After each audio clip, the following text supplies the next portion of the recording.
Algebra Honors, Unit 8, Quadratics. We're going to talk about day 4 today. So we're going to be solving quadratic equations using the quadratic formula. So first, try these two warm-up problems. You can pause and try them and come back. So we're going to find the roots of the quadratic equation by factoring. So normally if we give you a suggestion about which way to approach a problem, we're normally giving you good advice. So in this case, I'm going to find the roots or the solutions or the x-intercepts or the zeros, right? Same thing. By factoring, I need to put this in standard form. So it's going to be x squared plus 12x plus 36 equals 0. And I happen to see that I have a perfect squared trinomial, so I'm going to say x plus 6 all squared equals 0. And if I'm solving by factoring, I know that x plus 6 has to, that has to be 0 inside, so I know that my x value has to be -6, right? A way to look at this, let's see, is also x plus 6 times x plus 6 equals 0, so I know either that has to be 0 or that has to be 0. It's the same thing though, right? So when we think about x plus 6 equals 0, we know that means x equals -6. A couple different ways to look at that problem. In the end though, finding the roots, there's only one root in this case, and it is when x equals -6. Find the zeros of the quadratic function by taking the square root. So this time, when we're taking the square root, we are going to isolate that variable x. Okay, we're going to actually isolate the x squared first. So the first thing I'm going to do is add 1 to each side. So I have 3x squared equals 48. And then I'm going to divide each side by 3. So x squared equals 16. Now, to get rid of a squared, I'm going to take the square root because square root undoes square. Okay, so I'm going to take the square root of each side. And again, now that we've moved to this part of our school year, we are going to remember that when we take the square root of number, we want the positive and negative roots. We want both roots. So our x in this case equals positive or -4, and we often say plus or minus 4. Okay, so finding the x-intercepts, remember roots and zeros and x-intercepts and solutions, they're all basically the same thing and interchangeable. Most of the time when we ask for x-intercepts, we are asking for ordered pairs. So we're going to, and in fact, look, we even say write your answer as ordered pairs. So I can see that I have an x-intercept right here and an x-intercept right there. So visually, I have one at 3, 0 and another at 5, 0. Okay, over here, find the vertex. So remember, the vertex is the whole ordered pair, because you want a point, that represents the maximum or minimum on a quadratic function. So it's the tippy top of the parabola or the very bottom of the parabola. Okay, remember, we know x equals -b over 2a if we are trying to find the axis of symmetry. Or, also, that's the x value of our ordered pair that talks about the vertex. Okay, so my x equals -b over 2a, that's why they put that in the x position. And if I want to find the y position of that ordered pair, I want the f of x when x equals -b over 2a. So don't let these little formulas throw you. It's not that complicated. Okay, we're going to find x and plunk it in there, and then we're going to say the f of x once we figure out what x is, and we're going to figure out what the output is. Okay. So, -b over 2a, I know from this equation a equals 3, b equals -12, and c equals 15. And so I know that my x value of that vertex is going to be negative of -12 over 2 times a. Okay, then -b over 2a. And that equals 12 over 6, which equals 2. So in my vertex, I'm going to try to write that as a 2. In my vertex, I know the x part of my vertex is 2. So to figure out what y is, let's plug in 2 as x. So y is going to equal 3 times 2 squared minus 12 times 2 plus 15. Okay, so 3 times 4, if you don't mind me doing two things at once, 3 times 4 is going to be 12 minus 24 plus 15. So I have negative 24 plus, negative 12 plus 15 is 3. Okay, so my y equals 3 if my x equals 2, and that is my ordered pair of my vertex. Okay, so that's a warm-up, just helping you remember many of the things that we have done recently, and we're going to take a look at using the quadratic formula today. So what is the quadratic formula? If you are lucky enough to have heard the quadratic formula song, I'm sure it is already rolling through your head right now. So the quadratic formula is another method we can use to solve a quadratic equation. And so we are going to say that anytime we're talking about using the quadratic formula, a cannot equal 0. Okay? For us, b squared minus 4ac, see that that's right inside my formula? Recognize that. We're going to say that that has to be greater than or equal to 0. Okay, that's the discriminant. Remember, we used the discriminant to figure out how many times we're going to cross that x-axis. The discriminant, we want it to be positive for our class because we have to take the square root of it, and we will not take the square root of a negative number in this class. Okay. The solutions to some quadratic equations cannot be obtained by factoring. We already talked about that. And so sometimes we tried completing the square, and sometimes we tried just taking the square root if our c value was 0. But the quadratic formula you can use for anything. Absolutely any equation that you are given, any quadratic function that you are given, I should say, you can use the quadratic formula to solve. Okay, so even if they can be factored, you can still use the quadratic formula. You'll just find that it's more efficient to factor if you can. Solutions that are irrational can be written in simplest radical form, or you might be told to specify, to round to a specified decimal place. So irrational means that we have the square root of a non-perfect square in this case. Okay. Steps for solving quadratic equations using the quadratic formula. 1, set your quadratic equation equal to 0, and make sure you're written in standard form.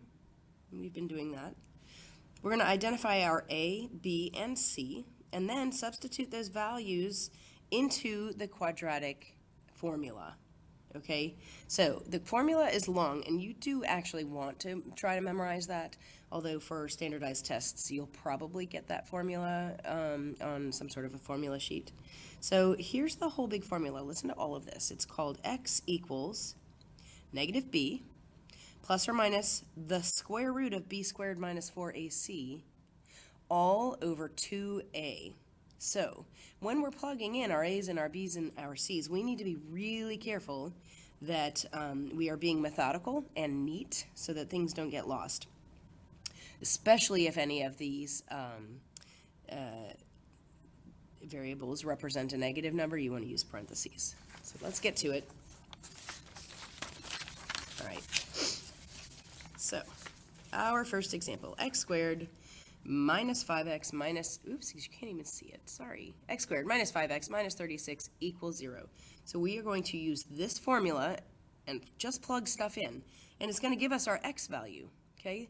That helps us because if it's a Vox line, right, we will know our axis of symmetry, but also once we find x, we can find the y value, and we will have our vertex. Okay, so let's take a look. I know in this example, a equals 1, b equals negative 5, and c equals negative 36. Okay, we're going to make sure we're in standard form and set this equal to 0. We've done that. Now to find out what value or values I could have as x in here, I'm just going to plug everything in. So be neat, be methodical. We're going to say x equals negative b, so this is negative b, plus or minus the square root of b squared minus 4 times a times c, all over 2a. Maybe I'll highlight, hold on. All right, just for kicks on this first one, I'm going to highlight some things, okay? So I want, here's b, you can see that b shows up. So my b value is -5, so this is where I plunked in b. Okay, and I was careful to use parentheses.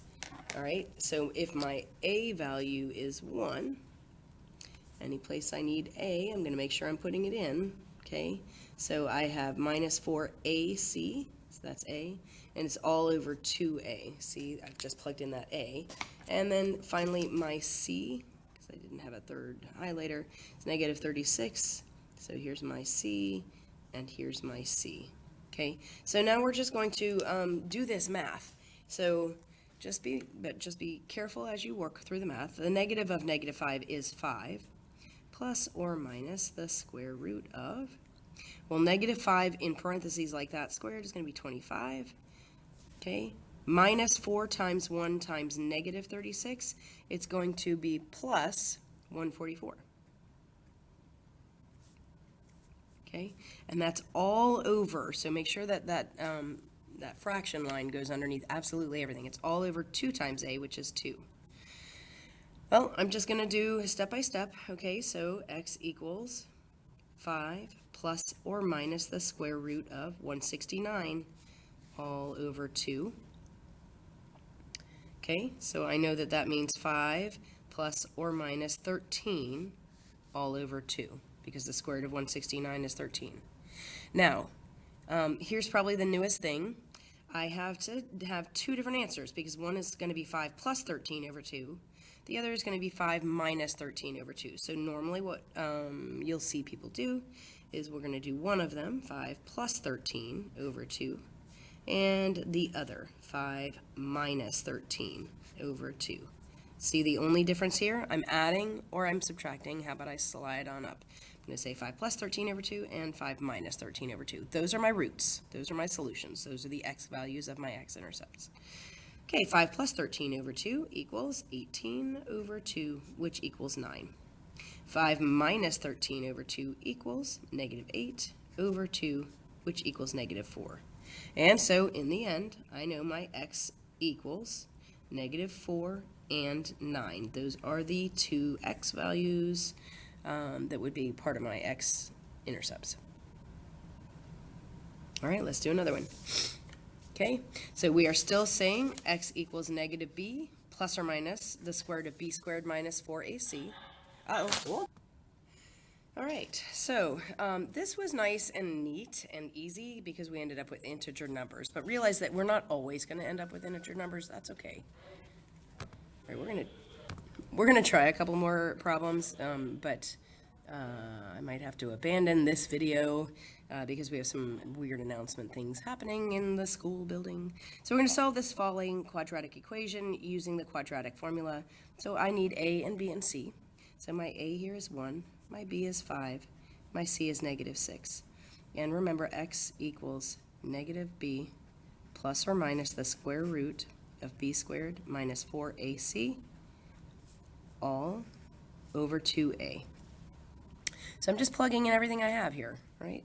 So I know x, I'm going to move over a little bit, equals negative of b, so -5, plus or minus the square root of 5 squared minus 4 times a times c. It's all over 2a. Okay, I'm just substituting in values for these letters. This equals -5 plus or minus the square root of 25 plus 24, yeah, because -4 times 1 is -4, times -6 is positive 24, and it's all over 2. And that means it equals -5 plus or minus the square root of 49, all over 2. So that means it equals -5 plus or minus 7, all over 2. Now, I'm going to have two answers then, because I have -5 plus 7 over 2, and also I have -5 minus 7 over 2. Okay. All right, so -5 plus 7 over 2 is 2 over 2, which equals 1. And -5 minus 7 over 2 is going to be -12 over 2, which is -6. So x equals -6 and 1 for this problem. Okay, For this problem, x equals -6 and 1. And so I'm going to be out of room when I get ready to do my next problem. I'm going to block this all off. Okay, I am going to stop this video and come back with a video 2 on the rest of these problems. Thanks for watching so far.